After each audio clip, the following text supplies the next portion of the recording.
თუ პროექტის დროულად დასრულება შენთვის პრიორიტეტია და გსურს სწრაფი, ხარისხიანი და ბიუჯეტური გადაწყვეტა კედლის მოსაპირკეთებლად, თხევადი შპალერი ყველაზე ჭკვიანური არჩევანია.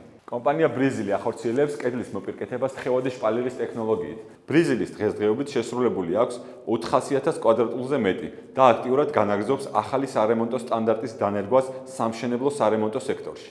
დღესდღეობით კომპანია ბრიზილის ყოველდღიური წარმადობა შეადგენს 4,000 კვადრატულ მეტრს, რაც საშუალებას იძლევა პარალელურ რეჟიმში განვახორციელოთ მასშტაბური პროექტები. კომპანია პროექტებს უზრუნველყოფს ყველა საჭირო რესურსით მათ განსახორციელებლად. კედლის მომზადება, ინერტული მასალა, თხევადი შპალერის მასალა, დამხმარე ინვენტარი, სამუშაოების შემსრულებელი სპეციალისტები, მომარაგება. გარკვეული პერიოდის შემდეგ ფიზიკური ან ვანდალური ზემოქმედების შედეგად გამოწვეული დაზიანებული ადგილების აღდგენა. კომპანია ბრიზილი ამყარებს გრძელვადიან სანდო პარტნიორობას როგორც დეველოპერებთან, ასევე სამშენებლო სფეროს სხვა წარმომადგენლებთან, დიზაინერებთან და კერძო მომხმარებლებთან.